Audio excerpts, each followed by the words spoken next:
Le Deutéronome, chapitre 2.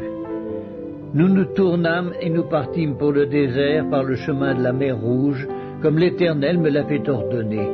Nous suivîmes longtemps les contours de la montagne de Séhir. L'Éternel me dit, « Vous avez assez suivi les contours de cette montagne. Tournez-vous vers le nord. Donne cet ordre au peuple. Vous allez passer à la frontière de vos frères, les enfants d'Ésaü, qui habitent en Séhir. Ils vous craindront, mais soyez bien sur vos gardes. Ne les attaquez pas, car je ne vous donnerai dans leur pays pas même de quoi poser la plante du pied. J'ai donné la montagne de Séhir en propriété à Ésaü. Vous achèterez d'eux à prix d'argent la nourriture que vous mangerez, et vous achèterez d'eux à prix d'argent même l'eau que vous boirez. Car l'Éternel, ton Dieu, t'a béni dans tout le travail de tes mains. Il a connu ta marche dans ce grand désert. Voilà 40 années que l'Éternel, ton Dieu, est avec toi. Tu n'as manqué de rien. Nous passâmes à distance de nos frères, les enfants d'Ésaü, qui habitent en Séhir, et à distance du chemin de la plaine, d'Élat à Étsion-Guéber, puis nous tournâmes et nous prîmes la direction du désert de Moab.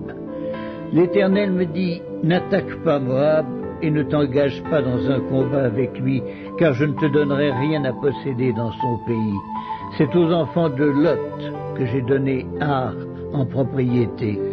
Les Émim y habitaient auparavant, c'était un peuple grand, nombreux et de haute taille, comme les Anakim. Ils passaient aussi pour être des Réphaïm, de même que les Anakim, mais les Moabites les appelaient Émim. Séhir était habité autrefois par les Horiens. Les enfants d'Ésaü les chassèrent, les détruisirent devant eux et s'établirent à leur place, comme l'a fait Israël dans le pays qu'il possède et que l'Éternel lui a donné. Maintenant, levez-vous et passez le torrent de Zéred. Nous passâmes le torrent de Zéred. Le temps que durèrent nos marches de Kadès-Barnéa au passage du torrent de Zéred fut de 38 ans, jusqu'à ce que toute la génération des hommes de guerre eût disparu du milieu du camp, comme l'Éternel le leur avait juré. La main de l'Éternel fut aussi sur eux pour les détruire du milieu du camp, jusqu'à ce qu'ils eussent disparu. Lorsque tous les hommes de guerre eurent disparu par la mort du milieu du peuple, l'Éternel me parla et dit, « Tu passeras aujourd'hui la frontière de Moab à Ar, et tu approcheras des enfants d'Ammon. Ne les attaque pas et ne t'engage pas dans un combat avec eux, car je ne te donnerai rien à posséder dans le pays des enfants d'Ammon. C'est aux enfants de Lot que je l'ai donné en propriété. » Ce pays passait aussi pour un pays de Réphaïm. Des Réphaïm y habitaient auparavant, et les Ammonites les appelaient Zamzummim. C'était un peuple grand, nombreux et de haute taille, comme les Anakim. L'Éternel les détruisit devant les Ammonites qui les chassèrent et s'établirent à leur place. C'est ainsi que fit l'Éternel pour les enfants d'Ésaü qui habitent en Séhir, quand il détruisit les Horiens devant eux.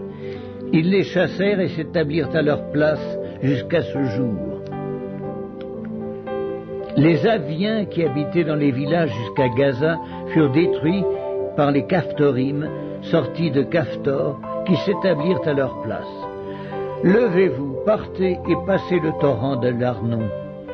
Vois, je livre entre tes mains Sion, roi de Hesbon, l'Amoréen, et son pays. Commence la conquête et fais-lui la guerre. Je vais répandre dès aujourd'hui la frayeur et la crainte de toi sur tous les peuples qui sont sous le ciel. Et au bruit de ta renommée, ils trembleront et seront saisis d'angoisse à cause de toi. J'envoyai du désert de Kédémoth des messagers à Sion, roi de Hesbon, avec des paroles de paix. Je lui fis dire, « Laisse-moi passer par ton pays, je suivrai la grande route sans m'écarter ni à droite ni à gauche. Tu me vendras à prix d'argent la nourriture que je mangerai, et tu me donneras à prix d'argent l'eau que je boirai. Je ne ferai que passer avec mes pieds. » C'est ce que m'ont accordé les enfants d'Ésaü qui habitent en Séhir et les Moabites qui demeurent à Ar. Accorde-le aussi, jusqu'à ce que je passe le Jourdain pour entrer au pays que l'Éternel notre Dieu nous donne. Mais Sion, roi de Hesbon, ne voulut point nous laisser passer chez lui, car l'Éternel, ton Dieu, rendit son esprit inflexible et endurcit son cœur, afin de le livrer entre tes mains, comme tu le vois aujourd'hui. L'Éternel me dit, vois, je te livre dès maintenant Sion et son pays. Sion sortit à notre rencontre avec tout son peuple pour nous combattre à Jahats. L'Éternel notre Dieu nous le livra et nous le bâtîmes, lui et ses fils et tout son peuple. Nous prîmes alors toutes ces villes et nous les dévouâmes par interdit, hommes, femmes et petits-enfants, sans en laisser échapper un seul. Seulement, nous pillâmes pour nous le bétail et le butin des villes que nous avions prises.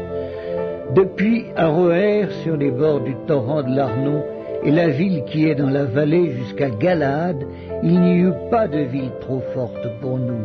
L'Éternel notre Dieu nous livra tout.